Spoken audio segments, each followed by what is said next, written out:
Okay, guys.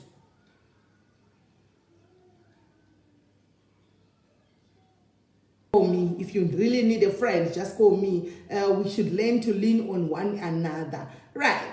Maskera sema mukasema nero akanaka mangwana nikumatima nenyika mutiri kunzvimbo dzakasiyana. Njiti Merry Christmas to you guys, and please have a prosperous new year as well. And new year is just around the corner, and muchifamba murodi, do not drink and drive. And also happy birthday to me, guys, and happy birthday to all the December people. And all December, we share the same birthday.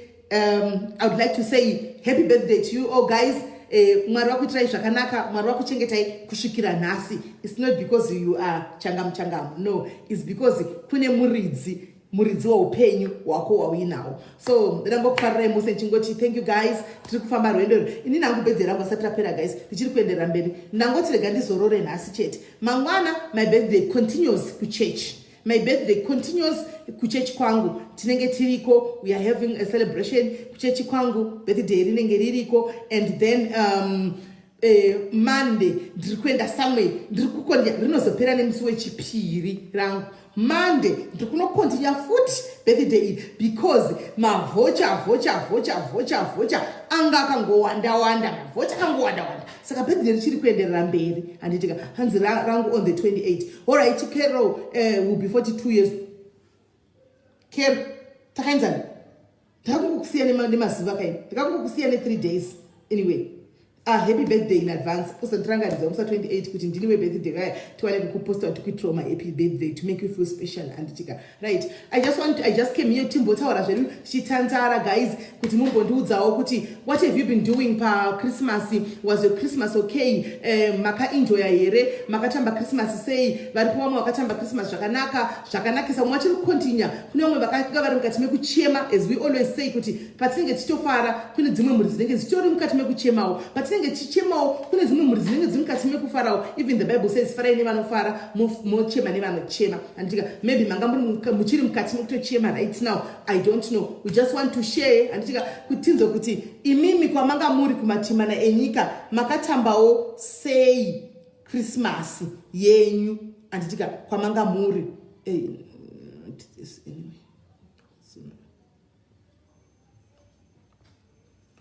makatambawo sei. And zvakare right, and zvakare toda kungozivawo kana zvichiita kuti hanzi was sleeping. Linda, why were you sleeping on a Christmas day? What was happening? Lintiwanda akandi inbox inini about help ndeupi. But anyway, let me just quickly briefly say something to you. Pani comment ya Lynn. Let me pin it. Okay, Lynn Tisivanda, I think we announced Dipano kuti Atina, as you know, with diaries we don't have donors. That always supplies us with cash.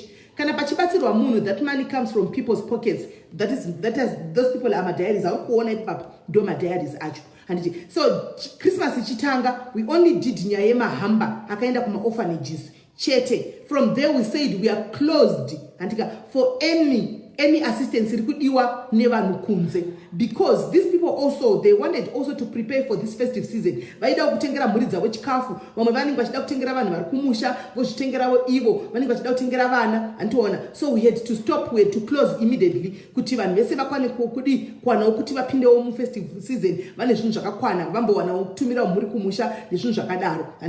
And also January tikati itime yema school fees. People, all of us, we need to pay my school fees and things like that. Saka mari yacho vanhu vaneiwana kuti vanenge vasina mari, they need to focus on my school fees, my universities and whatnot and so on. So for January and December, this program yekuti nyaya hombe inozoiswa pano, it can only start in February. January, we all know that there's January disease. So guys, kana ndichitaura papa, I understand.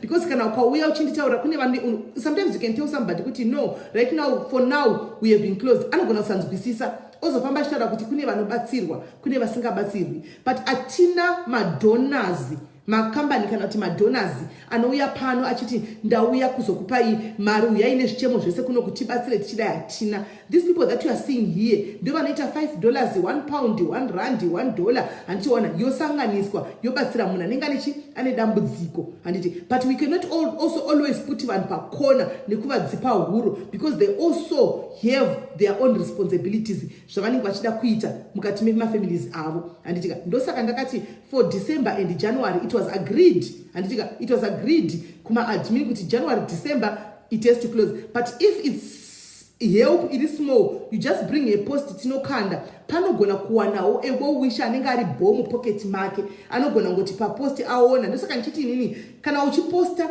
attach a number yako, put your number there kuitira kuti ndisazotsvaga mapost ndingakawandisa. Kana munhu azoti ndoda haidi uya inda kutanga kuchimutsvaga ndomuwanepi manje avharwa neumwe handichakwanisi kuona. Saka it's always important when you are looking for diaper remwana, you are looking for magetsi or kutsvaga zvimwe mahelp zvidiki zvidiki zvose munhu angona kubatsira mukaka wemwana chechewo, just write your post woisa phone number yako, and we don't hide kuti yabva kuna hide, because there's nothing to hide panyaya dzecharity handika. Kuitira ramangwana zvikazofindwa out kuti wakanyepa haibackfire inini, inobackfire iwewe. So ndinongozoita copy and paste nepicture yako zvese nemaphone number ndokanda kuitira kuti haidi anoda kukubatsira iwewe anobva angowana phone number dzako papost apo obva atokufonera kuti anzwi yangu ndinokwanisa kukubatsira uripi, mobatsirana kuseri ikoko. Zvimwe zvino we don't even have to know. Vakawanda vanobatsirwa apa paposta ndokanda, vanozongoyawo vazvongotaura kuti isimeni post yangu yandakaona munhu akandibatsira, tongoti aleluya amen. Atombobvunza kuti ndiani zvakabve, tongoza kuti akabuda mudiaries ipapa handimaona. Saka guys, please understand, lean whoever akakupa post yekuti ari kuda help, you can just go and explain to that person kuti ndo zvatiri kuita iko zvino. Vanhu vese vari kuona vari pano ava vanodawo kumbogadzirirawo zvimwe zvinhu zvekudzimba dzavo handiti wazviona. So ndo zvinozoita kuti tipode tichivhara, because we can mogona kwanisa mbesekuonera 2 months kana 3 months chaiko chaiko pasina tisina kunza nyaya yecharity, because we understand also kuti vanhu havangagariri zvinhu zvakadaro handiti maona kuti varamba vachingoti tiri kubatsira nhingi mangwana ivovo vanotodawo zvimwe zvinhu zvavanodabatsirwa. But zvisinei ndakangana zvawatounza that this nhingi kiri comment. Pane musi wa31 January pana treasurer vepano padiaries vachakuvigirai, vari kugadzira ripoti kubva January pakatanga diaries yakatanga January guys, kubva pakatanga diaries musi wa1 kusvikira December vachakuvigirai report, yearly report yepese pakabatsirwa, pamanga musingazivi pamwe pacho nepamanga muchiziva. Vachakupai breakdown yemareports ese kuti muzive kuti pakabatsirwa nhingi, vamwe zvimwe zvine musingatozivi muchaziva musi wacho kuti pakabatsirwa nhingi, pakaita sei. Pane dzakawanda dzakaitika handitika, dzakawanda dzamusingatozivi handichimaona. The likes of I'm so proud of you my diaries handitika, I'm so proud of you my diaries. Tine a couple anogona mention mazita avo. We've got a couple riku UK, mukadzi angatsambura nekuita miscarriages guys, munoziva zvinorwadza. I don't know for kudakaita 6 or 5 miscarriages, but people chipped in vakati you know what, ngatibatsirei kuhelpa inonzi insemination what chirungu chondinetsa muzviziva kwainoichiya insemination inoitwa nemadokta echirungu moita muchinibatsirawo guys makomenti ina handichazivisa racho iyi yekuti vanotora sperm rababa voinjecta mumukadzi handitika hamene zvavanoita madoctors and what not and one not mazviziva muziziva inonzi insemination amene ikoko insemination. Oh, it's a couple in Zim. Sorry, it's a couple in Zim. I couple yekuZim iyoyo. Inonzi chiko ya insemination. Guys, them chindi batsirawo. Inonzi kudiko yacho yakaitwa ya IVF. IVF inorevera chi, inomirirei. Tipe full name. IVF vakaitirwa pano padiaries. IVF inorevei. Chiti pa inox inorevei. Ndaona the secretary ndaona pakanzi IVF inorevei. It's a couple in intro. Kwa inoichi vanhu vasingazivi kuti IVF zvorevei, munenge munongogumirawo pakungoti IVF zvandongozivawo kuti zvinorevei handizivi. Inodhura taira, but akabhadharirwa pano, takabhadhara pano apa, yakabhadharwa pano. Artificial insemination but IVF inorevei. IVF inorevei. Artificial incrimination, irowedo kuti incrimination hazvirevi kubvisa here, incrimination hazvirevi kutswanya here.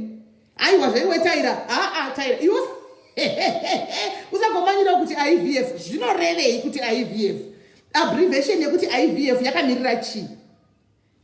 In vitro fertilization. Hallelujah. Rumbi ndiye wazouya urikaiti ipini. Vanhu vosema kuti IVF hakutoziviwo zvazvinoreva sei, ni takangofanana mungoti IVF inokuziva kuti IVF but kuti zvava zvichireva kuti kudini asingadoziviwo kuti zvinoreve rikainitoipina ishi yava yana rumbi in vitro fertilization, in vitro safe loreni wakundikana artificial insemination in vitro fertilization, in vitro fertilization pana munhu anyaroti incrimination in vitro iyoyo fertilization yakabhadharwa pano mari yemukadzi yauya nechemo chake kuti vedu ndatambura sikanjasindoita sei, but the only doctor ari kuti pane option 1 iripo yekuti vanoita izvozvo zveiyo hanimaona ndobva vanhu vatiora ingatibatsireiwo mhuri muzamukadzi kwanozochema pane vanhu anenge achiziva kuti family maybe marriage yangu yatove on the rocks and what not, vanhu vakati ngatibatsirei and people chipped in. Vazhinji venyu havana kumbozviziva pano because zvakangoitwa kuseri hatina kutomboianaunza pano because takatoziva kuti kunenge kune manegativity kunzi inema kumirira kuti muzvarise vanhu kubatsira munhu inema mari iyo yatoryiwa. Hatina kuda kuzvizha zvina kuanaunzwa pano, zvakangoitwa kuseri kundokwa zvakangoitwa mari ikabhadharwa straight to the hospital akanoitiwa zuro akatumira skani mimba yavepo abata futi pamuviri pake akatumira skani yake yemwana takaiona nezuro handitika skani takapiwa zuro takaiona asi kuti hatina kupiwa right kuti aridzei kana vazotipa right chakutadzai plus ivo vakati vachauya pano voga vachizotenda madiaris ani mazviona. Saka ndo zvimwe zvezvirongwa zvinenge zvichiitika kuseri handitimaona asi munenge musingazivi zvakawanda. Muchapiwa ripoti yacho musi wa31 ndofunga 31 po pachauya ndo pachauya secretary chezhara pamuchavaona vari palive vachikupa ichi ripoti yacho kuti zvakafamba zvakadai ini ndikupa kuvabatidza musakanga mwaningi uya because zvino vanogona kudokangamawo kana vasina kunyora pasi pasentari because normally every activity inobvisirwa mari pano pane marecords so mukazonza mangwana uchinzi kwai Meli ari kudla mari dzavanhu munaziva kuti Meli habati mari and kune timu rinozviita ende timu iri havasi vanhu 3 maadmin chete no ritori murei kudiaries UK muri vangani gurupu muri 200 ndichi vese they are involved, all of them they are involved. So muchizoona vamwe vachiti kumastiti voti imi munozvamunotaura munozviwanepi because Simeli havatozvizivi zvemari yamukutaura haina nguvha rakabatwa naSimeli vanenge vachiziva zvanenge vachitaura hakusi kuti kwaiva bridemaid because isu pana hatiti zvemabridemaid hanimaona. So 200 and something kugrupu remadiaries UK yuko handitika sometimes vanenge vachitoziva everything zvinenge zvichitoitika vanenge vachitoziva kana vachitopokana chiramba kuti aiwa apa izvi vanotonetsana vega kuti ngatisiye izvi ngatipinde kusvika vawirirana hanimaona kusvika they disagree to agree mene ikoko kusvikira zvazoita handichimaona. Saka ndo zvimwe zvezvinhu zvinoitika kuseri ikoko asi zvichauya zvese. That's 200 and something UK diaries. Yes, I know it's 200 and something UK diaries. Antika koko ndo kwavanodi ndo real diaries yacho. Iva ndo real diaries yacho. Yakuti vakatoti Simeli step down, I'll step down. Hanimaona. But chandofara ndechekuti vanenge vachi break down nezvinhu zvese vanazvo. Handichimaona. Panogona pama investigations ekubatsira maybe sevanhu vanenge vari kure panogona kungoita little error kanogona kuti kadii but inenge tori genuine error. Hanimaona. Hakuna munhu anobata sentire munhu because mukavabvunza treasurer ini wacho I always contribute zvavanoziva treasurer ava zvisingazikamwi nevamwe vanhu vakawanda. Ndichitomudza takashava nekesi yauya kuno kuyakadai saka rega ndichidai iye zvandoziva ini anotombocontribute ari 1 kuti ndine mbijana ndine rega ndimutumire 40 pounds ototumira 40 pounds tumira 40 pounds ininiwo I do the same kunoti ari kuSouth Africa kunoko ndine something rega ndisendi handiwana ndotosenda vakawanda vanoitigwa izvozvo vari pano apa vakawanda but ataure ndimasita because hatisi pakufumura handimaona hatisi pakufumura tinoita zvinhu zvedu we just do to help. Chishuwo changu tine rimwe remazuva maZimbabweans ambosangana pamwe chete achifara achiseka mumwe chete because guys truly speaking regai ndikuudzei hapana panozombonzi even munhu anoita live kana kuti munhu anonituka every day aita problem aita accident nasagurika gumbu parudiwa mari takamusiya. That's not who we are. Ndingatenga kuchemerai pano kuti guys ndakabata 1000 yangu iyi ndo yandinayo ngatibatsirei munhu uyu let's bury there. Ngatikanganwe, let's forget about njokumasure. Ngatimubatsirei. Andimaona. Apana panomboita kuti tinozofa takati munhu uyu achitira utsinya achidai nhasi paita because dambudziko risikani tinoya rini and arizi kuti rinoya kunani ndochokwadi ende upenyu hauzikamwi kuti ramangwana rakamira sei. Unogona kufunga kuti ndine vanhu vangu vari mudhuze neni pazouya dambudziko rekuti vanobva vanyatsona kuti you are now useless to them. Andimaona vanobva vamira kure. Andimaona vaya vakashora vawaituka vawaitaura nezvavo every day, they will chip in to help you. Andimaona saka tikaziva zvoti paupenyu munhu wese akakosha. Andimazviona zvinotibatsira pakurarama kwedu, and I just pray and hope 2021 iri kuuya iya tiri kupinda kuti munhu wese asiye zvinhu zva2020 muna 2020. Problem vazhinji vedu, we are stuck in the past. We are stuck in the past. Mupast takamira kuti ndikwi hatigone kuita move on kuti titiwa one step forward hatikwanisi. Takamira panzvimbo 1. We are stuck in the past. 2020 iyeyo akazodai 2019 2018 2017 kuna mu 2015 kune vakamira muna 2015 varipo vamari kupinda na 2020 iye akangomira muna 2015 ari muna 2015 muti ina handisi kumuva kana ndisina kupedza naye ina handisi kumuva. Come on, life is too short. 2020 ari kuuya andichika mangwana iyeho fungoti yeyu 2015 iyeyo akanoita zvakati nhasi ndapedza naye. Mangwana can be your ladder rekuti uclimbe kuenda kumusoro.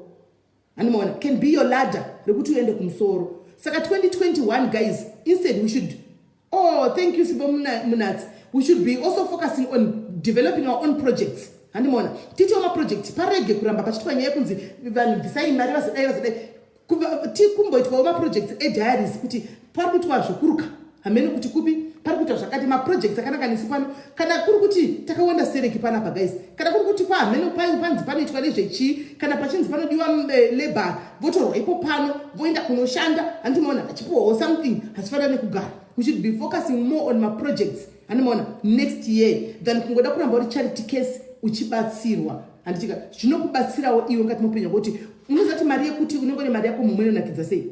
Inonakidza mari yekuti unenge ne mari yako mumwe. Dzinongoona baba vanotoinda voenda 3 days vasipo. Andimaona vachidla yavo mari kumabhururu avo kana kuna na meri. Iwe kana uine yako mari munozati you are not even shaken. Unenge uchingoti ndikoko indi kudlawo yangu nditi kuno unoita madiro ajojina nemari yako because ndeyako. Andimaona saka zvinhu zvakangodi zvinhu zvakangonaka. Tine vanhu vakawanda pana vanogona kuita zvekusona, tine vakawanda vanogona kuita zvekuruka musoro, vakawanda vanogona zvekubika, tine vakawanda vanogona kuita nezvechi zvakasiyana siyana. Tikaisa musoro pamwe chete tikabatsiranawo kuti iwe chitanga izvi zvenyu muchite makadai sezvakaita vana vai vana princess vai munosa zvinonakidza raitinawo kunzwa kuti princess akakurenda chair akaenda nemari yepadhiaries iya takavati tangai kuita restaurant tikavatengera zvinhu vakatanga kuita zvekubika machipsi paya.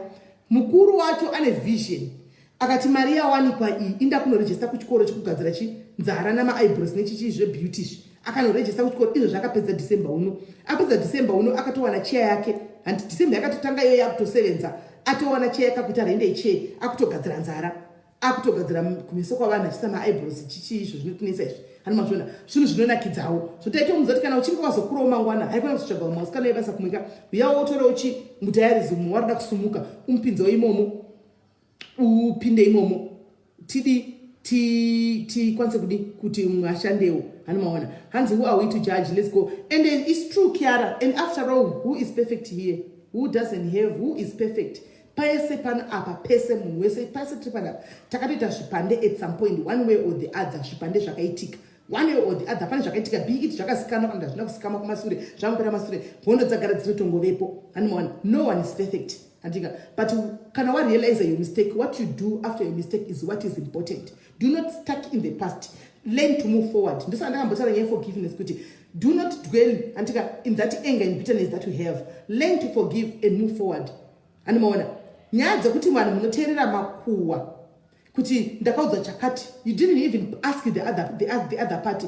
Guys, muchenjere kuti muchavenga vanhu vasina chavakakutadzirai, vasina chavakataura, vasina chavakaita. Kana wakaitirwa guwa, I would advise guys, tora uya akakuudza, tora ari kunzi akaita guwa, tora ari kunzi akafambisa guwa. Vese ina guys handisikuda zvepabeef, uyai mose pano iwe wakandudza zvakati about ushu, iwe wakandudza zvakati nyaya yenyu taurai. Handika mozviita nyaya yenyu taurwa, handika umwe nomotaura. You might find kuti vanhu vamunenge muchivenga muchitofamba kuti ndinga ndina akandita guwa pakati, you might find kuti pane vanhu vanofarira kupinda pakati. pane vanhu vanofanira kurwisanisa kungopinda pakati ngoti toda kuona paine kuti they thrive in drama every day, they thrive in seeing other people being miserable every day. Andina kuiona iri kupi topic yacho, where is it? Andina kuiona nganyore futi, ndasingaverengi macomments, nganyore futi. Hanomaona kune vanhu vakadaro vekuti akaona sokuti pave nepisi anotsvaga oenda onoti usataura kuti waudzwa neni, kana wakazvitaura iwe uriwo wakataura unishuwa nazvo unoda kuvanzigwei, buda pachena kutaura kuti ini nokuti truly speaking the level of hatred, the way yairi kuspreada nayo soka, I'm telling you might find kuti people are being used like left right itori katolika foko na triangle. So vananenge vachi pane munhu one catalyst inenge yakamira pakati inodai antimaona ichingoshandisa just for kungokonzera confusion kuti pangove neconfusion chete. So guys, be careful nevanhu vanouya chikudzai izvozvo kuti ningazoti yakati tora munhu iye, bring that person, musap tora munhu isap kuti ndauyawo vediwe pane nyaya iri kunzi makataura kuti udzewo makaiwanepi makazviwepi uye otaura mowana chokwadi, then you move on. Antimaona musamhanye kuti ndakaudzwa wobva watomhanya, unozoshamisika mangwana wakunzwa kuti nyaya idzi hakuna. Dzimwe kune vanhu vari good at creating stories, kune madrama queen kunzo pafair ndochokwadi, right? Iri kupi topic yanga ichitaurwa? Ndina kuiona topic yanga ichitaurwa iri kupi, tiione. Hands about miscarriages, IVF stitches. Iri kunzi itwe izvozvi here nai cheri? I topic hands about miscarriages, IVF, and this one is a painful topic, Cherry. It's a very emotional topic because I once went through that. Sakando iziva yekuti unoita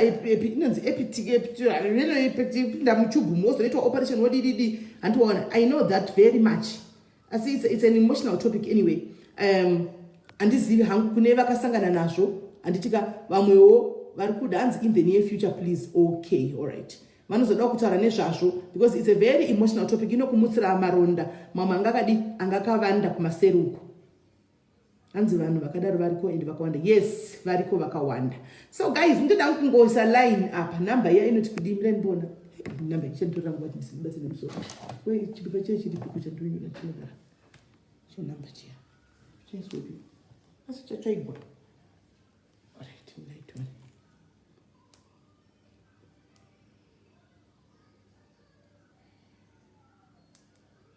This is number 2. Timbotaura kuti chingonzwawo nyaya.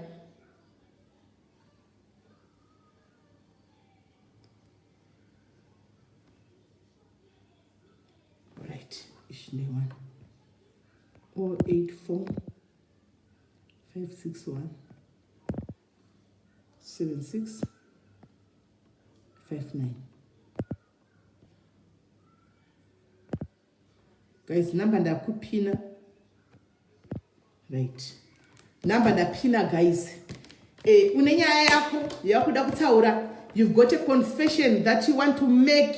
You want to make us laugh. Panja uda kutaura joke yako uda kutaura kuti vanhu vaseke. Uruda ngoti tacha uda kungoita se Christmas kudai. So number ndapina guys. Phone 18 gwe kuti WhatsApp issue ndenge ndikutochikoniwa ini guys. Okay. Hey. Vanoma munoma say chunji nine. Munoima say nine. How do you drink this thing? Hey. Chita kunowira kunopisa kudai pachova vacho kuvara kudarika lemon chako cheko guys. Munoma say finish. Hey bodo. Shundu shingirira ndopedza chishindote urai. Ngoshingirira. Simavavira chinoita zvakaoma. Right, Salwanani Cynthia here. Merry Christmas. So guys, yeah, there is a number, guys.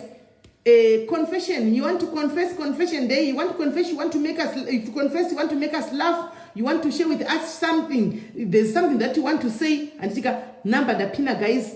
Just call in. And tika we are a family panel. Tingo taura. Tichiseka. Hans, what are you drinking? Simbi. Why shampopo? Kudandio shampopo yacho. Atisi. Kudandio shampopo kana tindo wine. Kana difference ilipa iko in. What's the difference between shampopo, wine, what difference iri papi?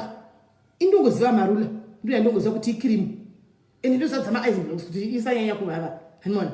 Kwa I difference yacho iri papi ne shampopo ne unonzi chi kwaichi wine kuda mawhisky difference iri papi zvazvinovava kudai kuvava kuisa kunge yakaiswa nhingikiri hameni animona hesi enji manokore long time kwaichiko handisitozinyatso kuziva kuti chii ina handisina ngoti champopo nokuti chinoti bhu kana uchivhura sampopo haisiriyo inoti bhu here kana uchivhura hivi guys inoti bhu haisiriyo kana uchivhura iti noti cho patachivhura chati bhum pachachivhura and dilute with coke lemonade it tastes better chirungu chacho naishalini choda kuziva kuti zvinofamba ndandigone chirungu ina handizivi ina handitozvizivi pachandoona chendizvoti hazvimwiki kwanzi red wine shampopo iyo zvogosiyana paiko mabhotora achakangoda kufanana izvo ndikuona ini guys apa mugoona matutira taidzita kutotira zvinhu zvatisingazika chida kudzimwa kana wakamboibata kana mumwe kana akamboibata kana imwe hello maswera sei I think the number should be a 3 at the end, not a 9. 3 3 size 3 kuendi kwei phone number ya maisa phone number ndaisa ina 3 kopedzera ina 3 kopedzera not a 9 ina ndoizimirai ndichitondideizerai ndambai muripo 084 chi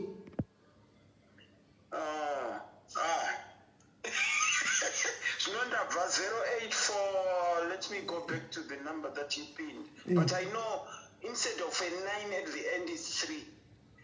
084 56 17 653.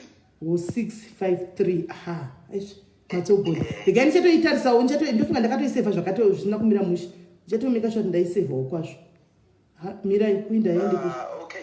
mirai makadaro munogona ndidzokorodzera futi because inenge yadi mafoni enyamo mirai mafoni enyamo tengera 084 56 17 653 alright nayo ndazoona right yaita wena kwemakaidla useko Christmas imi let me take this opportunity and to say kuti Christmas takaidla zvakanaka pereki takaidlanaka. The chair took some time out to put a post pama UK diary kana makadya zvakanaka kwakusinganai here kwenyu network wenda kuti kanganisira futi ayo kwanga kusinganai but kwanga kwakakwinibira kwaitonhora we haven't seen snow in a number of years, but it was cold and very gloomy. Saka takaenda zvakanaka, but at some point in the afternoon the admin team took some time to shout out to my diaries aripa the 200 plus something UK group vanga vari alone and lonely because of the COVID. Saka vaida kungofonerwa. They came to our personal inboxes to say call me. So the afternoon of Christmas we were busy talking to my diaries. I had one diary that I spoke to for about an hour. So we were busy. The admins were busy in the afternoon. Okay. Wow. Saka dogs friend kwatakaita Christmas yedu sema diaries part of the afternoon yanezuru. Wow. Guys, vamwe vaifonerana vachingoda kuzivana vachimhorosana vachita say guys come on, like really a big shout out to you my UK diaries guys. Hanzi takafonerana, they showed each other love. I understand kuti kana kune vakangokatsikana konzi vairegererana ikoko kumafoni ikoko. But aiwa takafara nevatakataura nawo. Shout out to the likes of Miracle, my boys. I won't mention some names, but Miracle, I'll mention you. I spoke to you at length for about 30 minutes. But I've got a confession to make though. Let me start in. And do you know Kuti all along I used to think Kuti my Miracle, my boys is a ghost account. So did so many people, and so did I. But until you speak to her and hear her voice, yes, she's so sweet. Yes, she's so sweet. Yes, she yes. is so sweet. But I was like, vanhu vachinyora mazita avo ka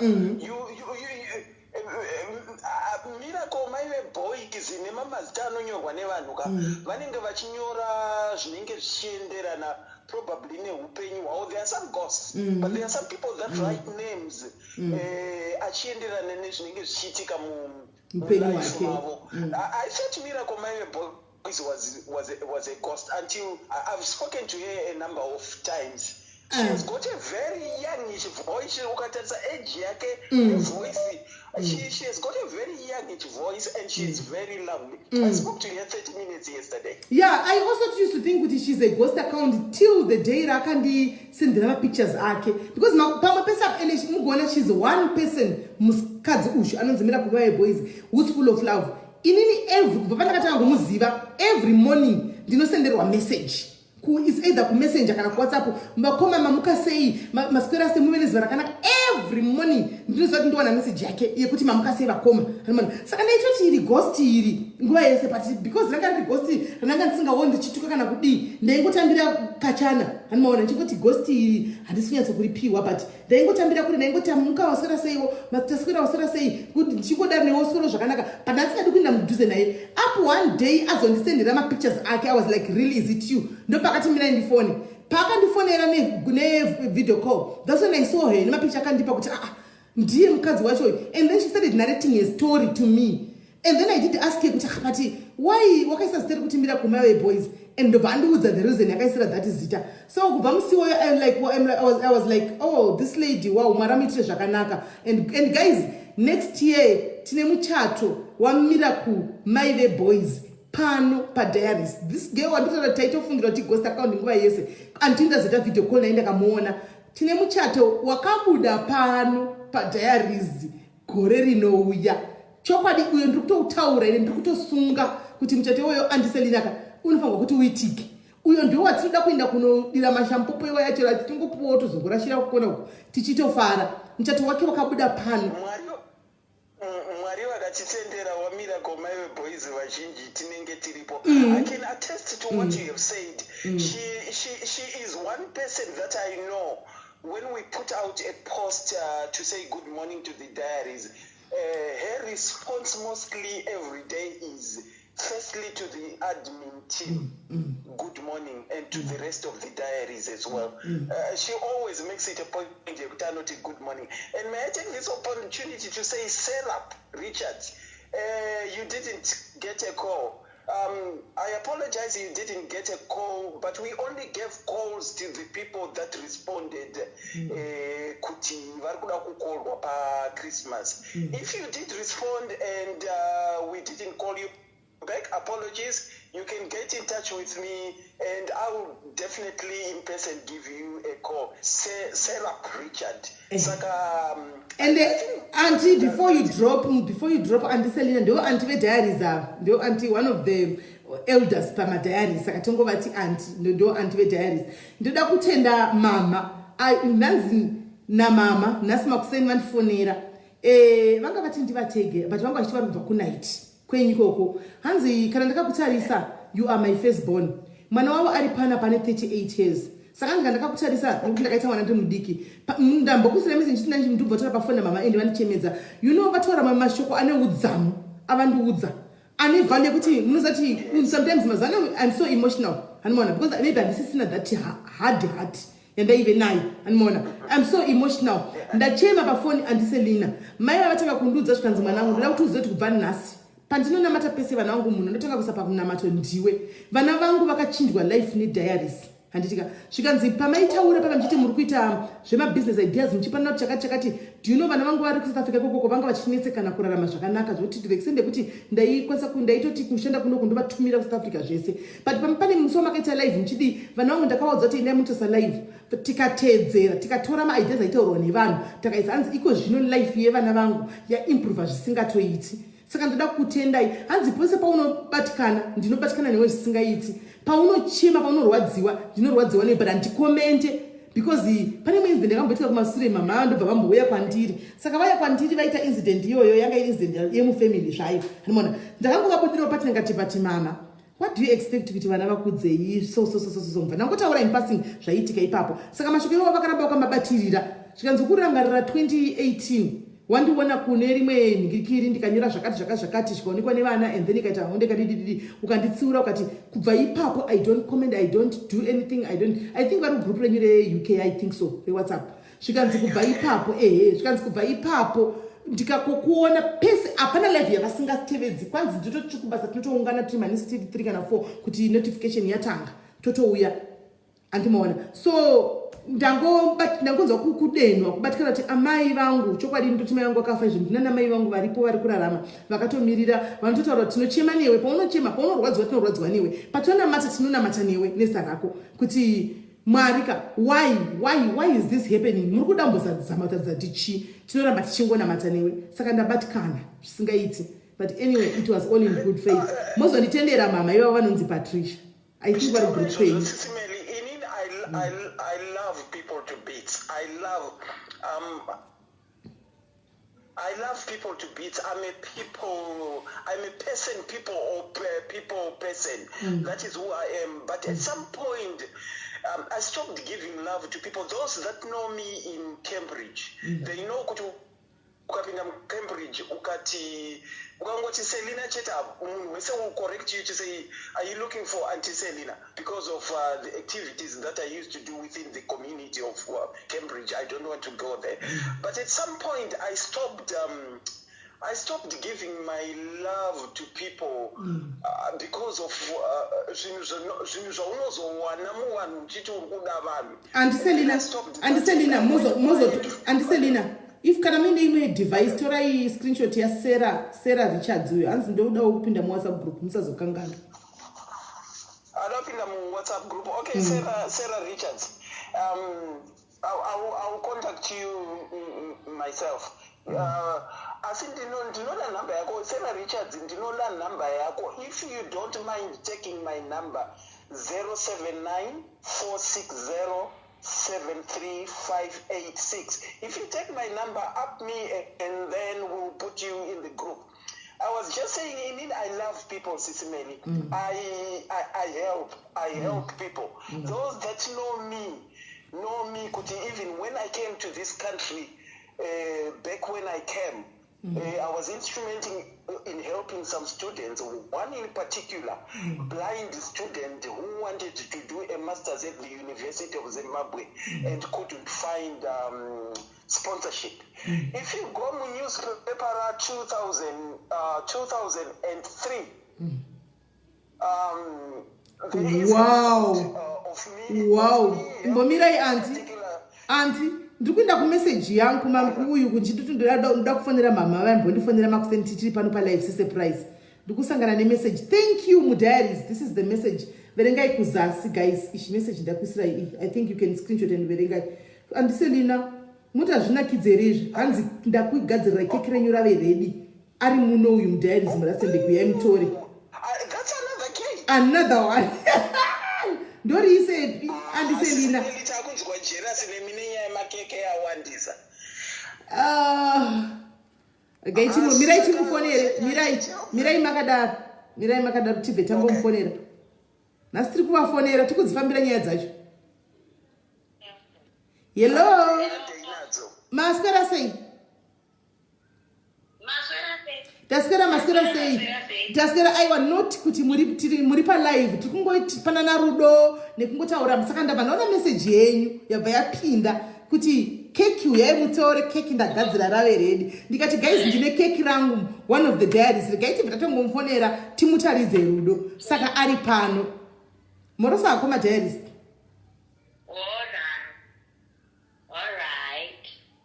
ingoti makadiwo madiaries mamwe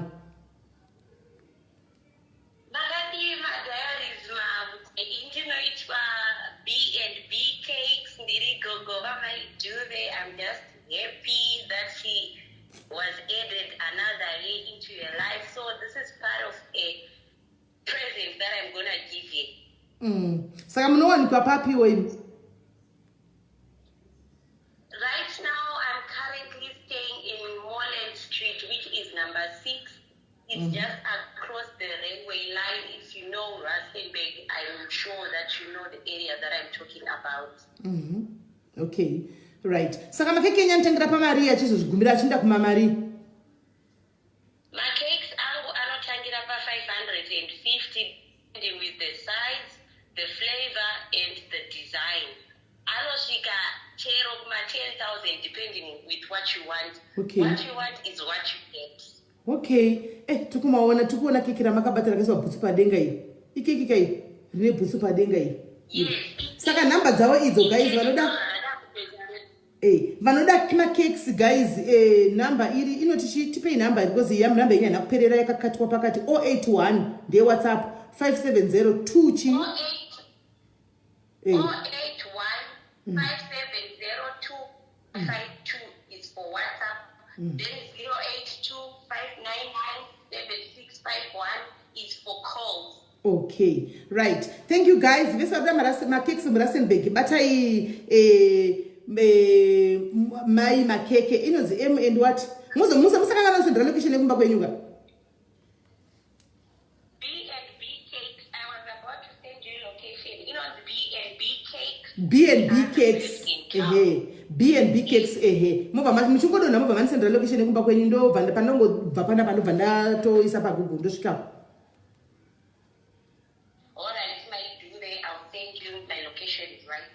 Thank you very much. Bless you. My pleasure. Enjoy your show. Bye. Right. Tinosangana paFacebook tigoumba ukama, tigoumba ushamwari, tigoona kuti onoera mutupo wakati, nimbuya wangu era mutupo wakati goita ukama ugobuda paFacebook apa. And timaona. So but nasi anyway, tinenge tichimbushwa mba wake to before the first time tinimbonoona kuti vanogara kupi mudiaries umushu. And then kune mumari Cape Town mudiaries anifonera makuseni. Regai timbomufonera asi. Futi. Andimuchiripo here? Varipo. Pane andifonera kuseni Cape Town akashanya kunoku kuRustenburg kunoku. Ashanya kunoku Rustenburg kunoku ati andingadzokeri ndisina kuona ino kuti Cape Town ndakazviziva matodzokera kuti makauya afana ne direct call. Akati ari muno muRustenburg. Right. Takuda kuritena ko.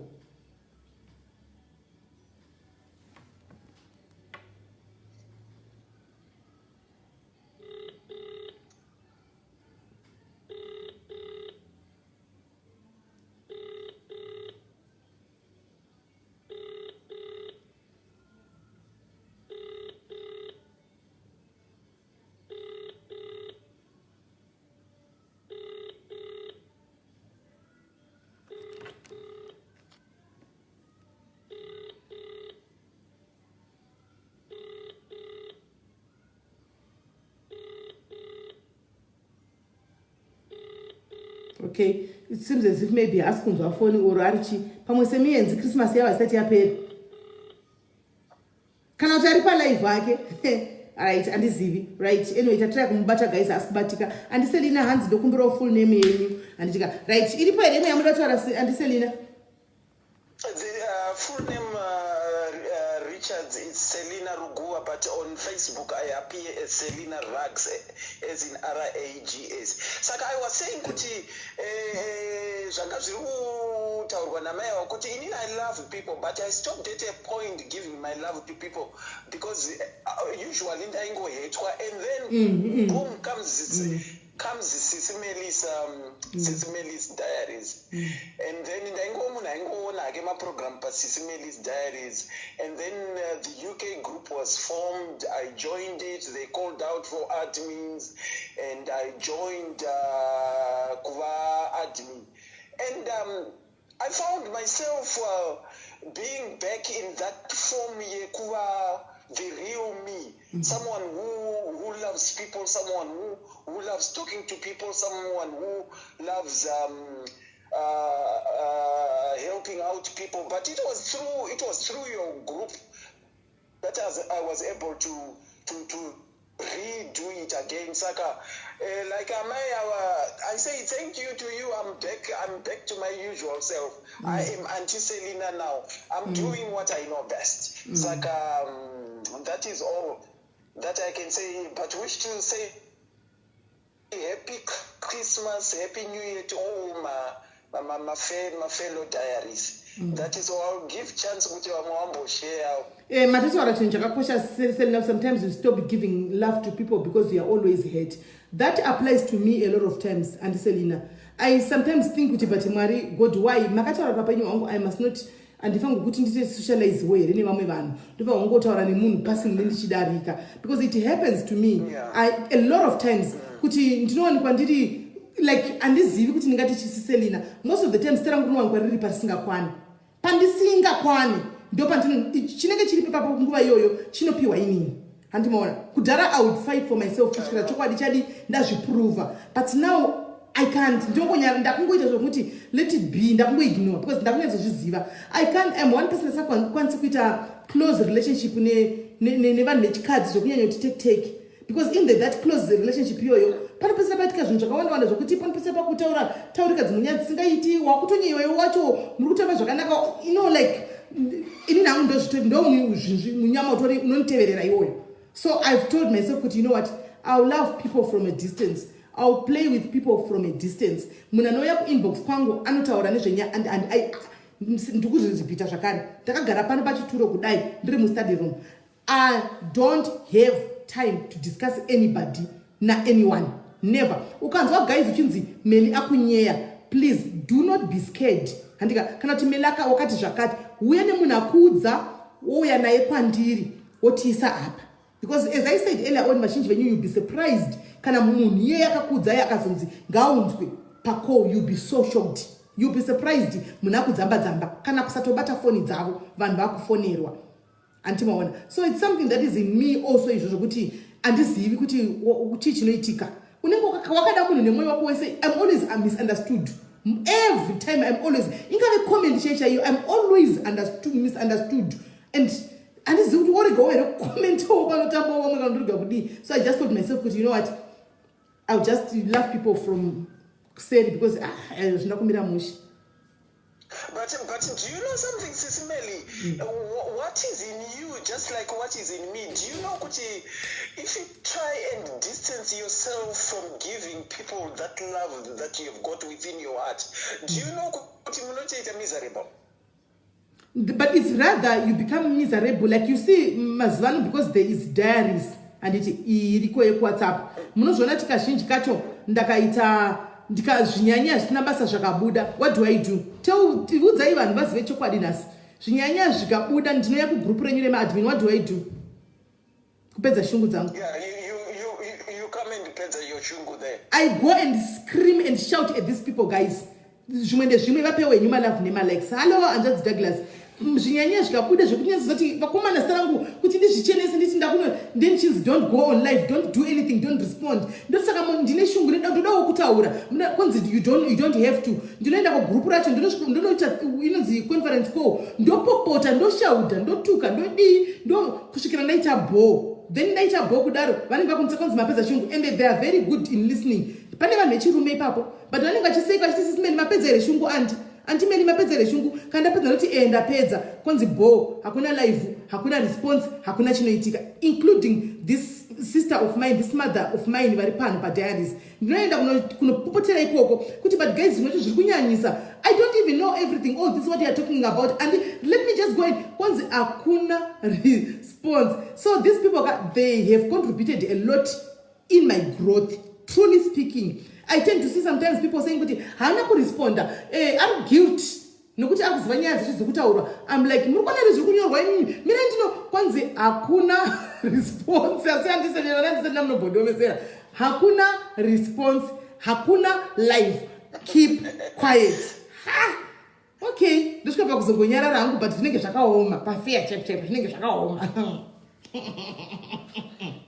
But anyway, thank you very much for being there, guys. I'll leave others to call in and tell us how their Christmases have been. Thank you so much. Thank you, Auntie Selina. Stay blessed and enjoy your new year. Bye. Hey, short Linda, zvinozonyanyawo. But guys, so I'm responding to comment ya Maeza Zimba. And it Maeza Zimba, let me pin comment ya my sister. She's a sister now. Mina ndibokudza ndasi ndoda confess, anti ndoda taura zvinhu zvema confession to confess.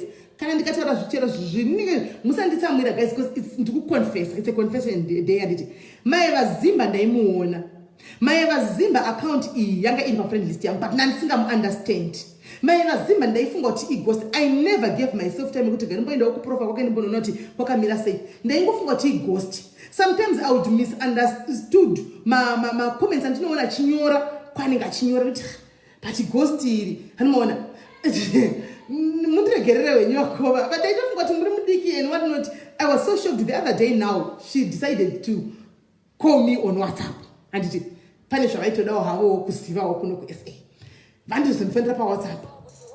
Okay, paita call rega itingotora idu call tizopedzisa statement redu. Caller, hello. Hi, Susan. How are you? I'm good. And how are you? Cute kid there. Thank you, my Thomas. Okay, sorry to get in my shoulder, but I was really touched. I'm even getting emotional.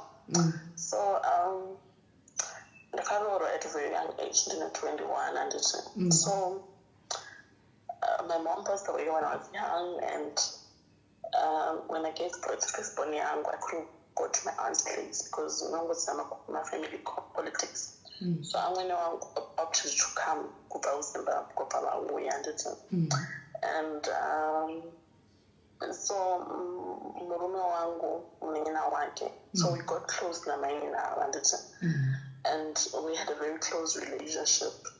So mama wauya amene wangu ndovati mama vauya nditi amene zvakataurika ndopa ndaudzwa namai zvikanzi ti mama wangu ati takati ivati be careful because zviri kutaurika zvakadai saka indobva nangokipawo distance yangu ndikati ndo zviri kutaurika, and then I kept my distance.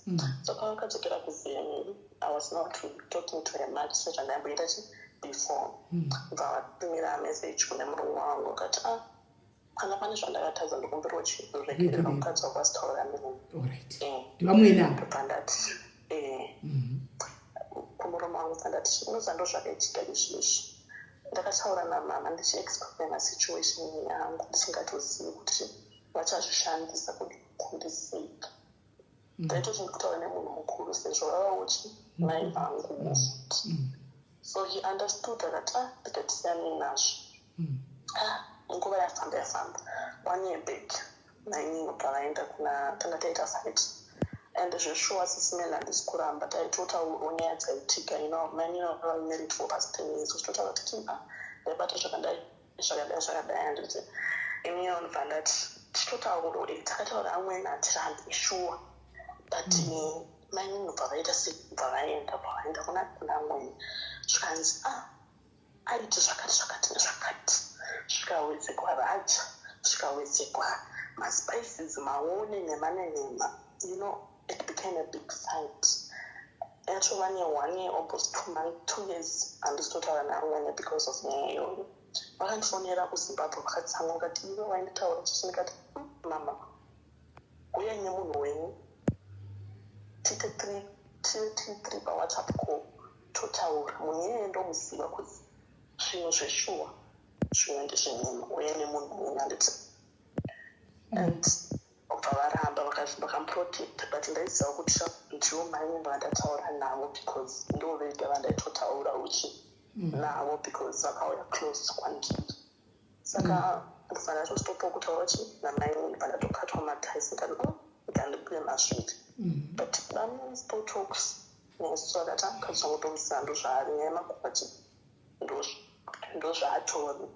So what I just want to say is vamwe vanhu vanouya vachiratidza rudo but they're trying to get close to you so that they hit on you both your information yeupenyu hwako nepasi yako voishandisa kuti vakutunze pasi. Saka makazoona here kuti chachiri chokwadi vanga vazvitaura here vanhu kiri vamwene venyu kana kuti mainini ndo vakanga vachingodawo ngopindawo pakati? Zvaiva chokwadi. You know what happened? Vakati ndiudzewo kuti kumba kwainokamira sefe pamberi pamaini ndatovakupa pamaini kati mama iprivate conversation tozozvitaura tavateka zveshotika ndikataura navo zvese zvandakataura navo nesismed zvakabuditswa namaini vakati vachokuseka ivo vachiti zvakati baba vako vakadai mai vako vakadai vameni vako vakazodai vakadai it was true zvishuwo vakataura zvandanga ndataura navo amweni wangu vakanotaura namaini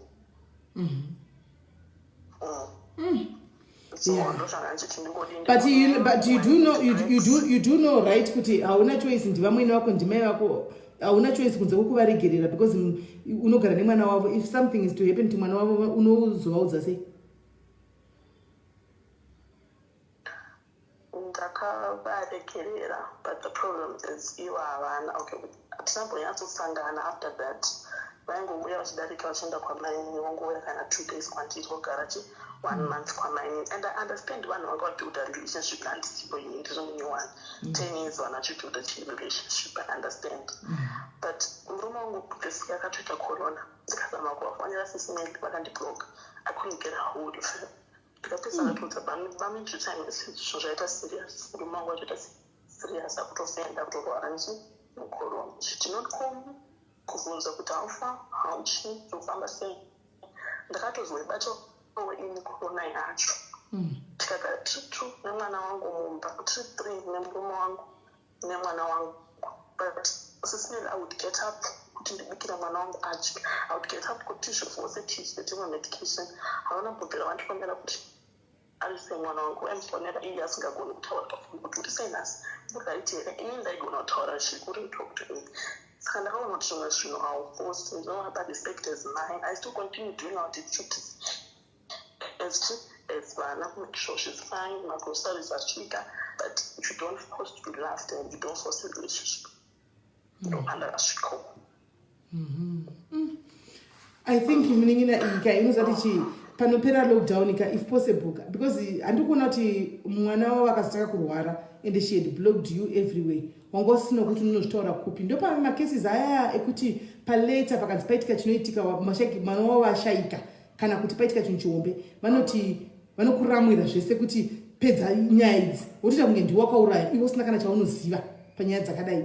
I think sezvo vari mai vako ndimai vako unozoti mai vako nyakubereka chekuita kuzvara iwe vasiri vamweni munotomboita nguva kuti munosvika pakukonana muri mai nemwana munotomboita pakukonana motoita kutoginwana kana zvimwedzi mozodzokedzana muri mai nemwana moita kunge vari mudzani sezvaunongoita nasisi vako. I think the best way kwaona nguva vafonere straight ka tell her the truth kuti pakabuda mashoko akati ndakanga ndakudzaiwo samama but mama sorry henyu kandakakanganisirai handimboona then you apologize okumbira regero and you move on chete handiona tell her kuti mangwana vazive kuti zvakasvika wakazviziva handiona asi wobva wataura kuti chi inini kwandiri yangu zvakatopera mama ndokumbira kuti mundiregere iwe utsamirire kuti vakumbira regere koza vamba kumbira regere iwe wotokumbira regere uri iwewe kuti sorry henyu mama handitika zvakaitika nanangobatikanawo nekuti ndakanga ndakutrustaiwo ndichiti ndikudza uchindaiudza mai vangu handazati munozoudzawo vamwe but zvakatopfuura chindiregereraiwo kana pane pane chamakashora mogadzirisana kuitira ramangwana. Ipapo right even neno ndaitozvitonga ndiri munhu anozvipfuura but ndakati hazviiti kuti ndive neconversation inaochi pafoni regai ndiende kumusha kuzafana ambosvikako ndichiti regai ndiende ndonyatsoti kukumbira regerero ndakabata ugombezo obhutsu ndoti chimamachi papa ndakakanganisa ndadzidza sorry ndizvozvo wish you all the best because chokwadi pane dambudziko mangwana ukashata unotaura kupi. Okay, Sisman, thank you so much. I just want thank you Muningina, thank you. Yapera covid rova pasi, yapera ngikiri Christmas kwana kwavhura mapoto rova pasi unogadzirisa udzoke zvako. Wobva wangu wakuvasiva iko zvino kuti avaudzwe chuna nditi. Wongoita mai kuchikipa your distance. I'll do that. Thank you so much. All right, thank you very much. Thank you Muningina. All right. Paitwa a very ndo mamwe madambudziko anosangana nevana vechidikiwo mukati mekuroorwa. Paita very interesting comment yabva kuna Mera Soko. Hatina tiri kusiyana sitaura zvese. Hanzi Mary should stop posting negative life school. I never posted, I just shared. I shared to kumapage, kumagroup akangowanda tanga tiri anyway. But that's a very valid point because zvimwe zvinhu unotoita usingatozivi kuti maybe munhu anototi pakutorwa side or what not. But thank you for noting that to me, Mera Soko. Thank you very much for noting that because really unenge usingatozivi kuti the other party chazoti ndazodai kana kuti ndazodai kana kuti ndazohameno. Because normally nini panoitwa munhu wese anenge angoti chita chake chakangonaka ndinongoposta ndinopinda ndine magaraji evanhu kana ari ani chero ani ndikangonawo chakanakawo ndinongotorawo ndokandawo ndopostawo kuti makorokoto nhingi kana kuti well done kana kuti ramba wakadzvanyatsika zvose ndinongoita. Hapana music munhu wese akaimba hapana munhu anosina mbudzira music yake pano. It shows promotion ndichingopromotawo handimoona ndinenge ndichingo kune kuri kungopromotana but I think I should just stop that and be myself. Ndongove inini ndiri kwangu ndega because really zvino misunderstood again and so thank you very much Mera Soko for that one. That's sisterly love right there.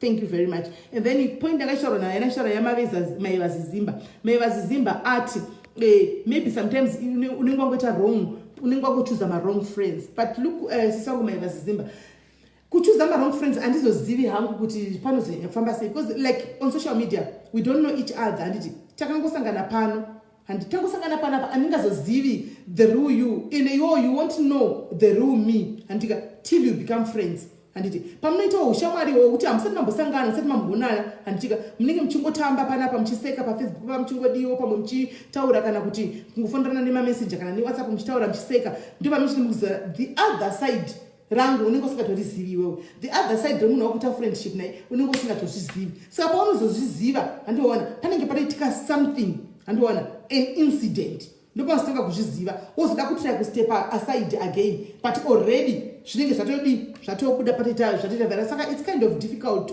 which that's why inini personally ndichitaura kuti ndoda kuzotamba pano izvozvo ndichibva pano pamuri panapa foni yangu uko ndakuita zvemumba mangu.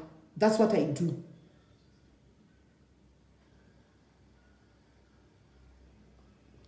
Anditimaona that's what I do.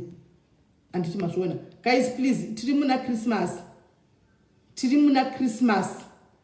pana Christmas guys tiri muna Christmas guys ngasiyana izvokutukana mumacomment section. And then Maiva Zimba ndaishara nyaya Maiva Zimba guys regereranai man life is too short zvisina hazvingana nebasa rezvamuri kuita mucomment section. Maiva Zimba ndaifunga kuti ghost right. Maiva Zimba azoda kundibvunza something azondifonera kunhingirikiri kuWhatsApp handitika akabva nditi Mary ndoda kubvunza zvakati ndiani chikanzi paFacebook ndikati zita renyu munoshandisa kuti kudii chikanzi kuFacebook chikanzi inonzi Maiva Zimba ndikati ndakabva ndatotya anoona ndakabva ndatotya kuti Maiva Zimba kundifona kwakanaka tataura ndione she's actually a very nice lady, a very nice lady. I was like, wow, I never told you. Ndakushitaura pano nhasi kusati confession pakeke handiti ndemuno here ndinotora chero anytime pakeke handiti ndemuno kana kuritora mangwana kuseni nchinda kuchechi ronodliwa kuchechi nevamwewo kunoende kuchechi rana ndakaitisa ziguru rekuchechi rakaitwa nemumwe musikana ari panapa mudiaris asi rikunodyiwa kucelebration yekuchechi mangwana but ndicharitora wero ndonowedzera kupi kuchechi uko ndotora pisi ndosara nehafu ndoisawo hafu kuchechi tonodyawo nevamwe kuchechi anditika dei yanga isiri Sunday iri Monday ndainodya nevanhu vangu vari kuita vemapeace job maZimbabweans anomira murodhi aya anotsvaga peace job ndaingoenda pamarobots apo ndoti guys uyai tochika keki todya tose anomaona ndozvandaiita. Zvino Sunday kazhinji kacho habawanzo kumira murodhi unless ndarichengeta Monday kuseni ndoinda naro pamarobots vana vekumusha kwedu vakadzi nevarume vanenge vari pamarobots atsvaga mapeace job ekutsvaira mudzimba nemayadhi ndosvikoti ndaya nekeki yatidyei tobva tangodya ipapo handitika ndongoenda nebanga racho totocheka handitika tobva tanakiro hanzi Mary is not a valid point guys leave me musandipinze nyaya dzenyu guys handidimo mangwana munonditwista futi mashoko angu musandipinze conversation don't involve me inangoti ndahwawo comment yake noted ningosingadoziva mwe vanenge achitaura achiudziwa kuti ndozvaita kuti ndidai handimaona. Saka please musandipinze ini ndatongotaura ndatongoti ndazvinzwa ndapedza hangu nazvo mangwana ndozotwistiwa zvemashoko zvendakudzai kuti ini ndine munyama wokutwistigwa mashoko handizivi. But anyway guys aripo here mwe anoda kufona confession what not.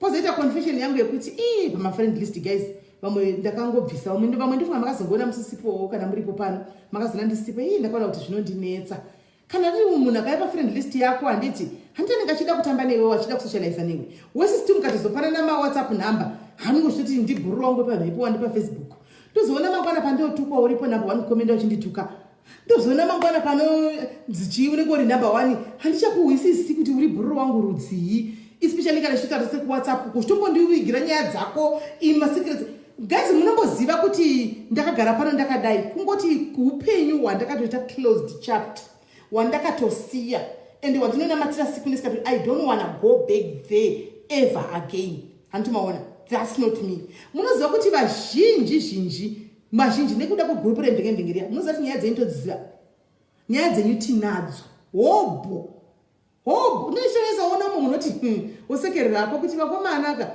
kundikangonyorawo ndikangoda kungoti bhu handiti anombonzwawo kuti zviri kuita sei ndiko kwanyora anyanya but unongosvika pakungoti chii zvakatopfuura let bygone zvakatopfuura haumbondiwo handitombokomeni ndotoseka ndakuzvidza kuti instead yekuti uite uivhu hwakadaro handitika ndinongobloka ndoita move on so ndakabvisa vakati wande pafriend list yangu because ndaizoona kamascreenshots aya kumawhatsapp group kwatiri kweni watinoti kunza uyu munhu munositamba naye muchikomengeta sei muchitegana naye muchidai honai kuti ende waita hako ndongonotiwo block ndakadi ndakanyarara handiti asi chandogara ndichitana chechekuti upenyu huka ivhiri kuna munhu wakatombogarana nauk vakatobva kuna nauk vakadzoka musouth africa mangwana pane tikati mujoti unenge wakuda help dzavanhu kana vanobvawo kuno south africa vachienda kuna nauk usangotsikana kunzi navanhu vari kuuk makonosvika kakubatsira kana kunemwe nyika kana botswana kana kuti kupi handimazvona saka zvinhu zvokuti chi tinenge chidangoti tingotaurana tichingoudzana handimaona so comment section ka zvamundoitai zvika hazvibatsiri kuti munenge muchitopikisana nekutukana nekuita sei nekudididi guys it's not even worth it gore rakupera zvandataura zvoita kuti musapinda muna 2021 makasitaka in the zvinhu zvakare muri kupinda 2021 makasitaka in the past makasitaka zvinhu zva2020 makasitaka muzvinhu zva2019 moda kupinda 2021 musadaro zvamukuita zvezva zvitoshandizvi hazvitomboshandi kana ngatindirei mberi neupenyu chete life is too short handei mberi neupenyu 2021 hazvikasika muti rakamira sei right. Thank you Samantha for apologizing anyway. I hope Mira Sokona yeo azvinzwawo she will do the same muregerana. Thank you for being the elder one. Andisi yangu kuti une makore mangani kana kuti but wataridza unhu kuti sorry kana wataridza uchi unhu that's good. Andika guys pane here vamwe kutaura something Hansa I need a business idea. Okay, Thelma, I think you have a business idea. Tichauya naye musi wa31 katinge chida kupinda kamugore tichida kumbodzana kumbotsiurana inda tichiro kunditsiura nhasi chako muri free handi ndaifoni ndaisa number phone number ndaisa wipe ndaisa phone number kati kana mchida nditsiura chako you are free nhasi kana unoda kundituka chako uyafona undituke nhasi day rako inga ndanyora one ndati nhasi ifree balance neni unoda kutopinda muna 2021 kandiri better than the way I was in 2020. So I'm taking my comments ndikutora. Thank you Chiwa. All comments I'm taking, positive and negative, I'm taking them because I want to go 2021. I know that I can never stop people and I can never force people to ina ntodo okudiwa zvokunzi we like you nemunhu wese andisi Jesu and andisi Maria Jesu anadiwi nevanhu vese kwakato Bethlehem chakakato zvarigwa chako chaiko vaitomuramba antimazvona saka but just to make peace and move on. Ndoda kuti musanditsiura kana muda kundituka nhasi ndiyo mukana wacho fona imupedze shungu tetakateerera I hope uchipedza shungu uchipedza kana kutuka kana kuti kunditsiura kana wanga une chigumbu neni unenge wabho antika tinenge taita event taita square then we move on topinda 2021 tiri mnandi anditika so guys kana varipo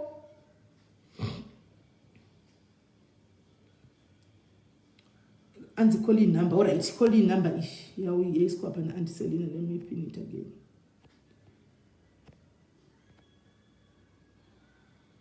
Call number in the anzi number display one. In that pin a number. Anzi kana mwana wedu.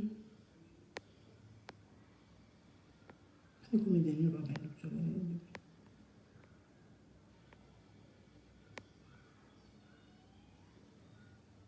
anyway, right. Mirai ndimboverenga comment. Anzina Carol Mofu Young. I just need prayers from all mothers and fathers here. Vana vangu vansati ndavawana. It's been 22 years now. Chandiri kungoda minamato. Inyaya handizivi. Ndeipi. Hello Kola. Hello. Hi Kola, muri sei? Ndingataura nasisimeli. Speaking. Musanyanya kuita wari ndezvinhu zvakawanda zvotaurwa nevanhu. Aiwa, munotangwa riti muupenyu chero ukaita chakaipa kana kuti chakanaka zvagara munhu anongotaura. Saka siyanai nemhepo. Okay, I understand that. Thank you very much. Okay. Bless you. Muve neChristmas yenyu neNew Year zvakanaka.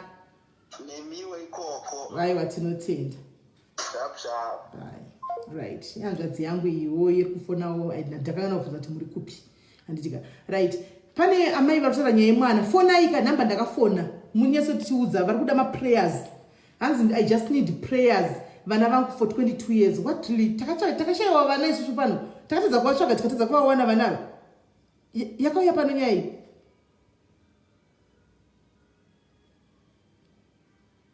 Yakauya pano nyaya iyi. Okay, munyori anyora comment ndaverenga fona namba ndakapina.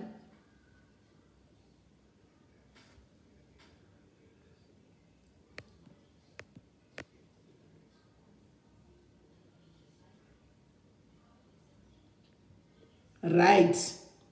Ndakumbobvisa ndiadrese ishi. Ndigaiti adrese ishi. Good one. Waita zvakanaka. Hanzi naReni Sanyas. For you to be better, please tone down your voice. Right. Rikatangire ipapo sataenda kukomende kumberi. Reni Sanyas. Kana uchindiziva, kubva pawakandiziva.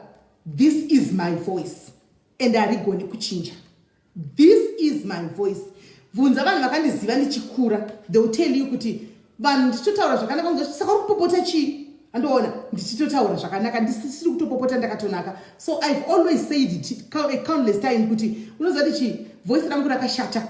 Voice rangu munhu anogona kuti mai vari kupopota izvo vari kutoseka vari kunakirwa. So pa voice sorry mukunin'ina harigoni kuchinja. Ndiro voice randakatopiwa naMwari irori. Handinoona kuti kuna vanhu kuti akataura pafoni ugona kufunga kuti murume ari mukadzi. Ndo zvanenge achitori munhu iyeye. There is no way anokwanisa kuchinja voice rake. Nokuti ndo voice rinenge chitori voice rake. Handitika rinenge chitori voice rake. Zvakafanana, let me give you this example. Andiselina vakafona. Handitika vakafona Andiselina takuvaziva iko zvino saka tatijaira voice ravo. Ma first days vanhu vaibvunza ma comment section kuti murume here kana kuti mukadzi. Handitoona. The same applies ne voice rangu handigoni. 2. Hanzi, can you look for the girl akatorerwa scholarship?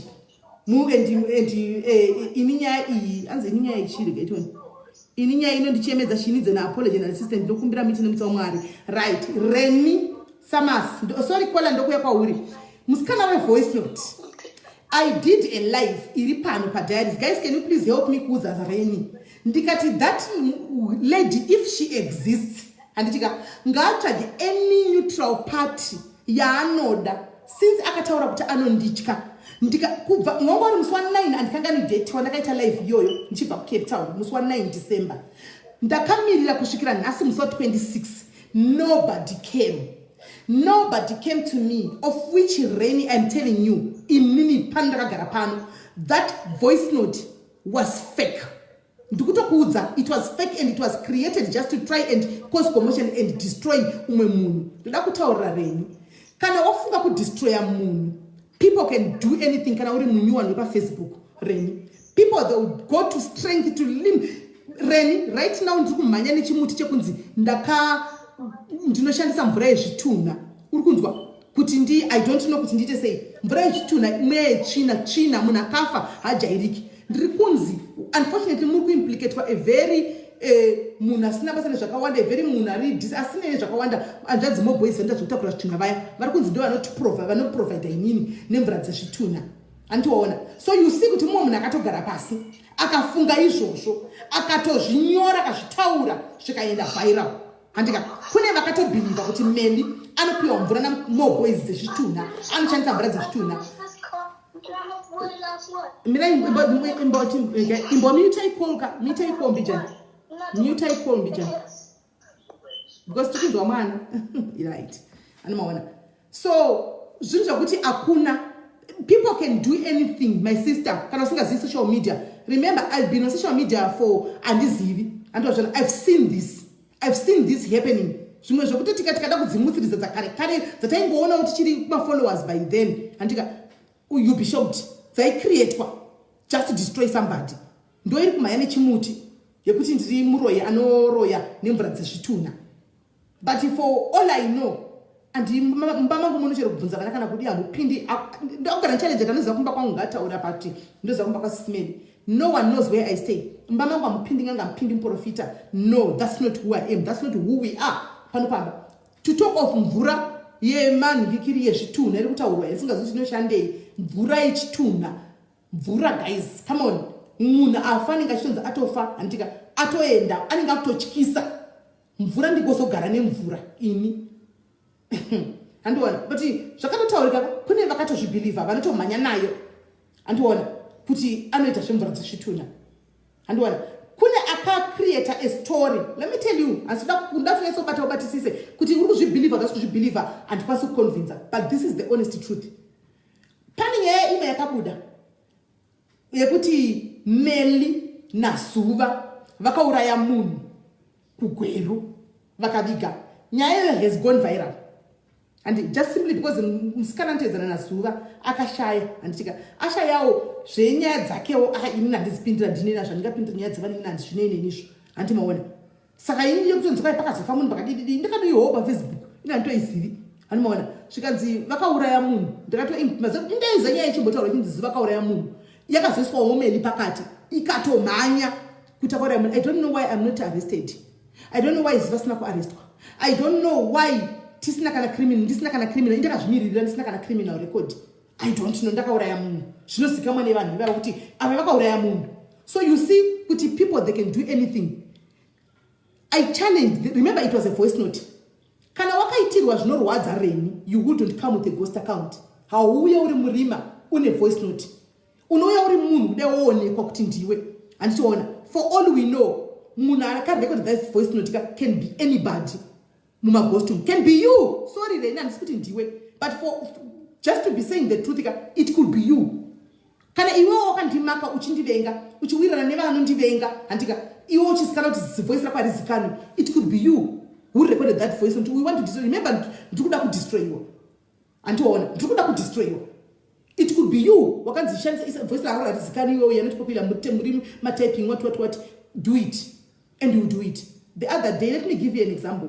Takaita nyaya yemwe mukadzi akada kutaurirwa nyaya yake naLorraine Mukundu panapa. Akauya panapa achida kutaurirwa nyaya yake naLorraine Mukundu because iye aitya kuti family yese iri pano, zviri pano, avese vari pano. Anditika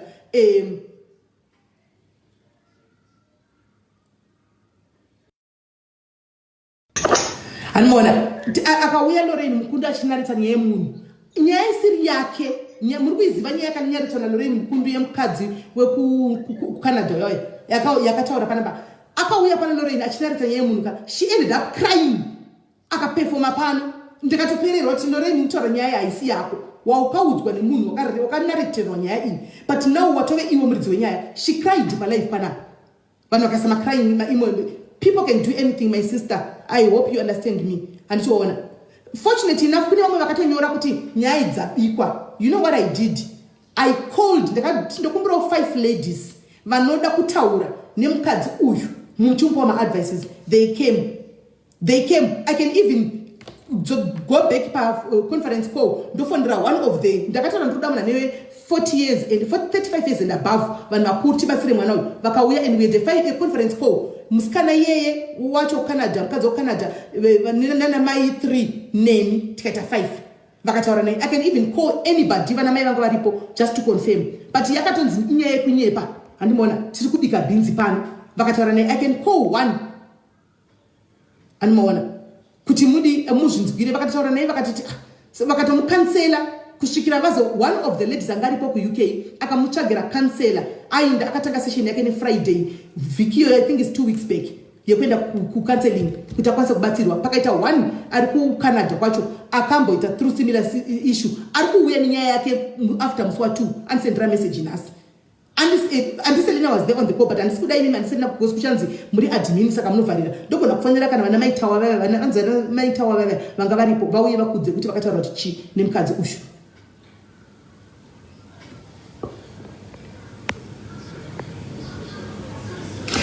Reni, that's why I did ask ye kuti negandise number. That's why ndakataura kuti ngauye, because there was no way I was going to be rude. Iye auya pandiri. There was no way I was going to be rude. Iye auya pandiri kuti ndiri kuda kutaura nyaya yangu yakadai yakadai. There was no way. Right, let me take this call. Caller, hello. Hello. Mascara say. Masquerade. That's fair. This is Nelly. Eh.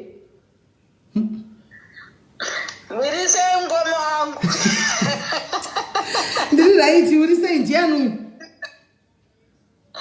The miracle. Oh, yes, a miracle. What do you say?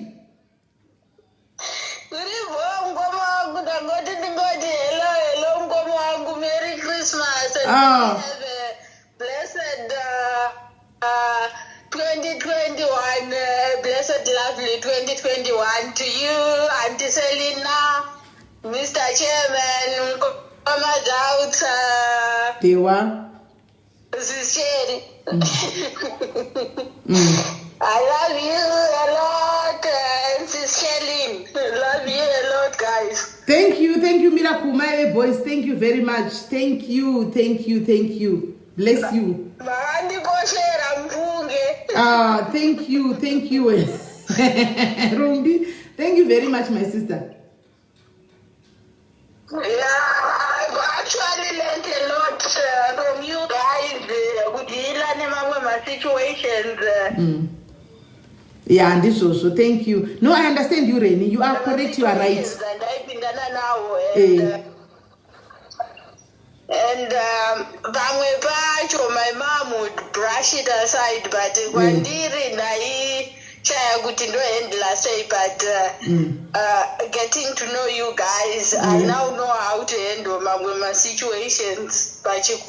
This also. Thank you very much. Thank you. Anzina Samantha, I want to do energy yako.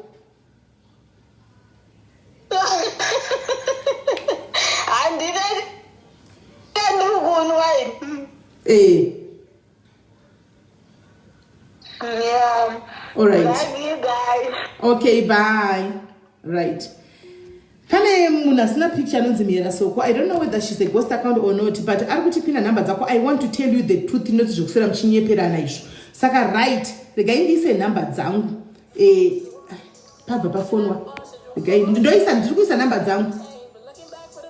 Ndikuisa number dzangu mera soko, don't worry. Caller, hello. Hello, Sifumele kanjani? Mushe urise yako? Ndirera itumarisai. Mushe, kurisei kwa muri. Kwatere korera itu. Kurisei kwa muri ni. Kuno kupisa. Kunaya nekupisa. Andete. Makaidya sei Christmas. Mati tukutuku sakanda kutuku. Ndituki yako? Apana chakaipa. Ndituki zvako nasi ndiri free malanza. Boxing day kana so handiri kuzviziya. Saka boxing pamberi nayo handeitoni. Andomukusa.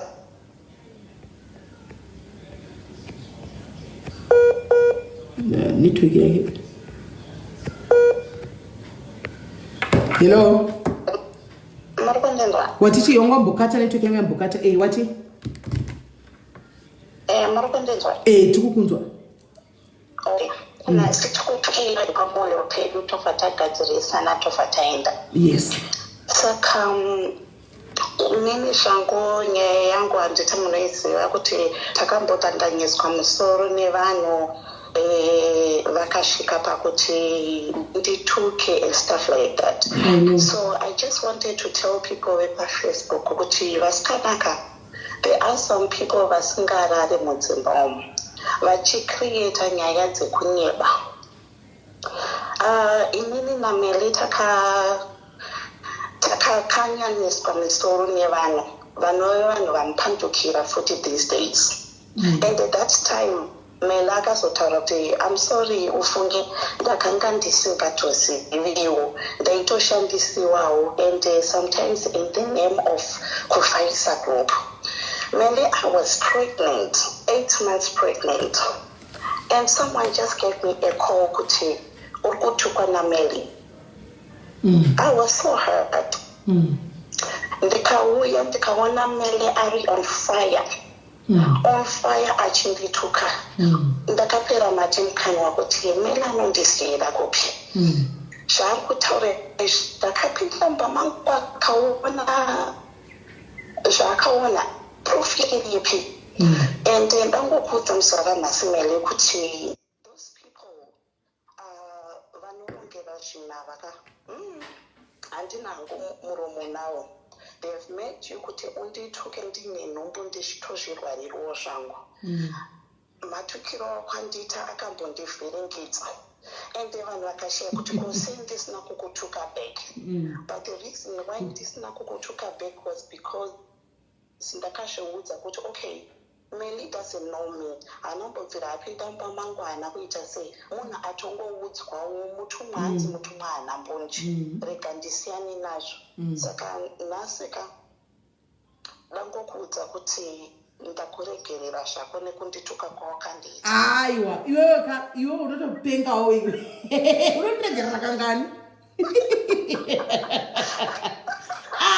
Iwe takatoita kuseri uko toga tiri toga tikatoti wesha ndaisatoziva. The more reason enda ndichiudza Rain uyu mucomment section kuti I've been on Facebook for quite a long time. Zvinhu zvatiri kutaura paBethany ndezva 2018. 2018. 2018 zvinhu zvatiri kutaura izvi kumvengenzenge uko. So a lot of people vakaona uchindituka